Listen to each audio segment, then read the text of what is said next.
पहिल्या कॅबिनेटमध्ये कर्जमाफी करू असे फसव्या घोषणा देऊन सत्तेवर आलेलं सरकार यांना महाराष्ट्रातल्या शेतकऱ्यांची जी अवदशा झाली आहे ती दिसत नाही. पीक विम्याच्या माध्यमातून 3 रुपये, 5 रुपये, 9 रुपये, 21 रुपये अशा पद्धतीचे परतावा आलेला आहे. आणि मला वाटतं शेतकऱ्याची क्रूर थट्टा ह्याच्या माध्यमातून झालेली. 31,000 कोटीचं पॅकेज आम्ही शेतकऱ्यांनी शेतकऱ्यांनी दिलं असा मोठा गवगाव करण्यात आला. परंतु 31,000 कोटीमध्ये EGSचे पैसे आहेत, त्याच्यामध्ये पीक विम्याचे पैसे आहेत, त्याच्यामध्ये इतर जे बजेटमध्ये मंजूर झालेले पैसे आहेत ते पैसे आहेत.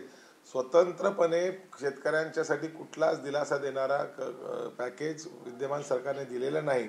आणि आता जे मराठवाड्यामध्ये 10, 20, 25 रुपये अशा प्रकारचे पीक विम्याचे पैसे आलेले आहेत, ह्याच्या माध्यमातून सरकार किती इनसेन्सिटिव्ह आहे हे दिसते.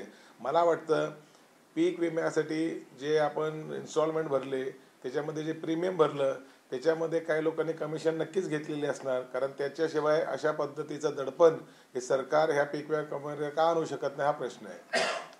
काल जी कर्जमाफीबाबतची जे बैठक झाली आणि बैठकीत 30 जून 2026 पर्यंत आपण शेतकऱ्यांची कर्जमाफी करू असं मुख्यमंत्री म्हणाले. आणि त्यावेळेस मंथन असंही म्हणाले की राज्याच्या तिजोरीवर आर्थिक बोजा नक्कीच आहे, मात्र हे सगळं करत असताना पण आम्ही शेतकऱ्यांना कसं कर्जमुक्ती करू यासाठी आम्ही हे सगळं वेळ मागून घेतली आणि आम्ही शेतकऱ्यांची कर्जमुक्ती करू. पूर्णपणे फसवी घोषणा आहे, त्याला काही आधार नाही.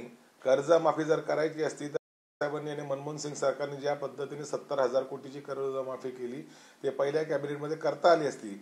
परंतु काल प्रवीण परदेशींच्या अध्यक्षतेखाली मला 9 लोकांची कमिटी नेमण्यात आली. हा फक्त वेळ काढूपणा आहे. याला कुठल्याही शेतकऱ्याच्या संदर्भामध्ये आस्था नाही. कर्जमाफी करायची असेल तर सरकार लगेच घोषणा करते. आता कुठली निवडणूक समोर नाही. तुम्ही त्या ठिकाणी लाडकी बहीण योजना जाहीर केली, समोर निवडणूक होती, त्यावेळेला माझ्या कष्टकऱ्याला, माझ्या शेतकऱ्याला कर्जमाफी का दिली नाही हा प्रश्न आम्ही सरकारला विचारत आहोत. सर, उद्याचा मोर्चा होणार आहे त्या संदर्भात अजून देखील पोलिसांनी कोणत्याही प्रकारची परवानगी दिली नाही. सरकार वोट चोरी करून निर्माण झालेलं आहे, आता उघड झालेलं आहे. निवडणूक आयोग तोंडघाशी पडलेला आहे. निवडणूक आयोगाला सर्व पक्षीय दला नेत्यांनी अनेक वेळा वेगवेगळ्या पद्धतीचे पुरावे दिलेले आहेत. आता सोशल मीडियावर वोट चोरीची खुलेआम सरेआम चर्चा सुरू झालेली आहे. त्याच्यामुळे सरकार घाबरलेलं आहे. उद्या महाविकास आघाडीचा मोर्चा होणार 100% होणार. परंतु ह्या मोर्चामध्ये सामान्य नागरिक ज्यांना स्वतःच्या वोटची काळजी आहे, ज्यांना या भारतीय देशातल्या संविधानाची काळजी आहे, ते देखील मोठ्या संख्येने सामील होणार आणि सरकार तोंडघाशी पडणार. त्याच्यामुळे पोलिसी दलाचा वापर करून कुठे कायद्याची अट करता येते का, कशा पद्धतीने मोर्चाला परवानगी देण्याच्या संदर्भात टाळाटाळ करता येते का, अशा प्रकारचा प्रयत्न सरकारच्या वतीने चालू आहे. परंतु सरकारने जरी परवानगी नाकारली तरी मोर्चा होणार. हा संविधानाच्या रक्षणासाठी आहे, हा नागरिकांच्या न्याय हक्कासाठी मोर्चा आहे. आणि सरकार आता वोट चोरीचा जो मुद्दा झालेला आहे त्याच्यातनं स्वतःचा पळ काढू शकत नाही, ते एक्सपोज झालेलं आहे. सर, काल राज ठाकरे यांनी मेळावा घेतला आणि त्यामध्ये सरकार आता जे किल्ले आहेत छत्रपती शिवाजी महाराजांचे त्या ठिकाणी नमो टुरिझम आता सेंटर उभारण्यात येणार आहे. नमो टुरिझम बघायला तुमचं कोण महाराष्ट्र देते? छत्रपती शिवाजी महाराजांचा वैभव पाहण्यासाठी लोक, त्यातनं प्रेरणा घेण्यासाठी लोक गडकिल्ल्यांवर जातात. नमो टुरिझमच्या नावाखाली कुठेतरी गुजरात पॅटर्न राबवायचा, कुठेतरी नरेंद्र मोदींना छत्रपती शिवाजी महाराजांच्या बरोबरीने आणून उपस्थित करायचा हा प्रयत्न आहे, हा केविलवाना प्रयत्न आहे. नमो टुरिझम फेलियर योजना असणार आहे. लोक गडकिल्ल्यांवर छत्रपती शिवाजी महाराजांकडनं प्रेरणा घेण्यासाठी येतात, तिकडनं काहीतरी आस्था म्हणून त्या ठिकाणी येतात. तुम्ही गडकिल्ले संरक्षण करा, गडकिल्ल्यांची दुरुस्ती करा, त्यासाठी भरीव निधी करा आणि त्याच्या माध्यमातून टुरिझम करा. प्रत्येक ठिकाणी नमो टुरिझम करून तुम्हाला महाराष्ट्राचं गुजरात करायचं आहे. हा अजेंडा आता छुपा राहिलेला नाही, हा अजेंडा आता ओपन झालेला आहे.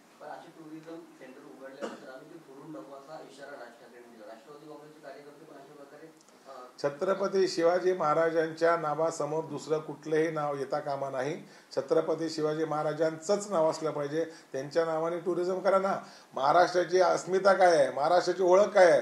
छत्रपती शिवाजी महाराज ही महाराष्ट्राची अस्मिता आहे, महाराष्ट्राची ओळख आहे. मग ती पर्यटनाच्या बाबतीत असू किंवा कल्याणकारी राज्याच्या माध्यमातून असू किंवा त्या ठिकाणी स्वराज्याच्या माध्यमातून असू, परंतु नमो टुरिझम हे नाव द्यायचं आणि कुठेतरी नरेंद्र मोदी साहेबांना छत्रपती शिवाजी महाराजांच्या पंक्तीत आणून बसवायचं, हा जो प्रकार आहे हा पूर्णपणे चुकीचा आहे.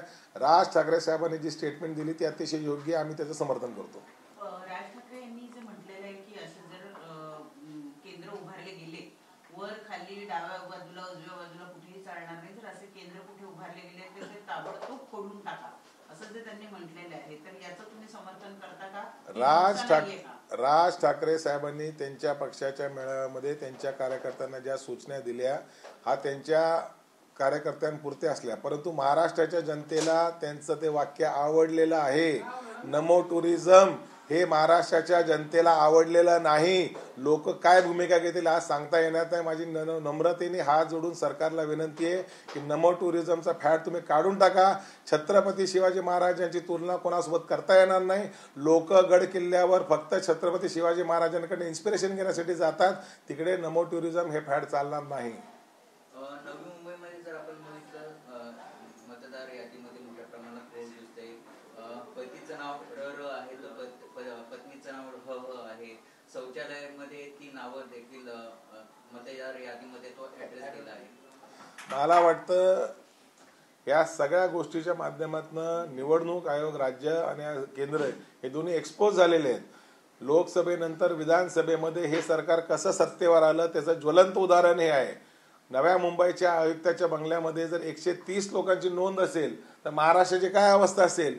20-20, 30-30 हजाराची जी लीड घेऊन आमदार निवडून आले, हे कशा पद्धतीने निवडून आले हे समोर दिसतंय. माझी विनंती आहे महाराष्ट्राच्या सरकारला की थेट मतदान तुम्ही घ्या, पारदर्शक पद्धतीने घ्या. लोक तुम्हाला तुमची जागा दाखवल्याशिवाय राहणार नाही. तुम्ही अशा पद्धतीने चोरी करून, वोट चोरी करून ज्या पद्धतीने सरकारमध्ये बसलेला आहे ही पूर्णपणे सरकारच्या दृष्टिकोनातून, संविधानाच्या दृष्टिकोनातून घातक प्रक्रिया तुम्ही अवलंबलेली आहे. पारदर्शकता या सरकारमध्ये नाही. लोकशाही पद्धतीने निवडणुका झाल्या पाहिजे.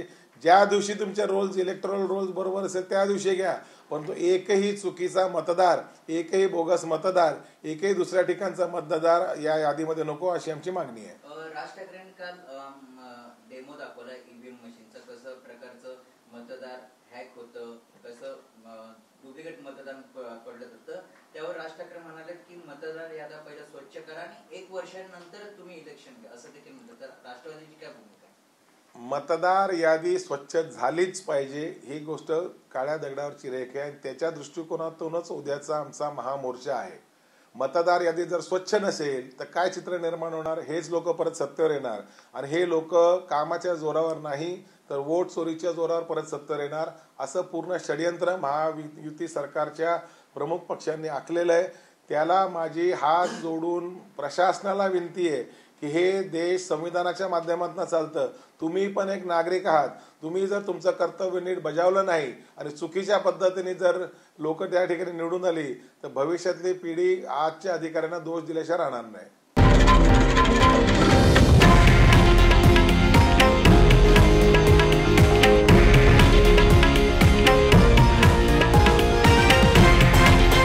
हे आहे देशातील नंबर 1 न्यूज नेटवर्क आणि आपण पाहत आहात TV9 मराठी, एकमेव.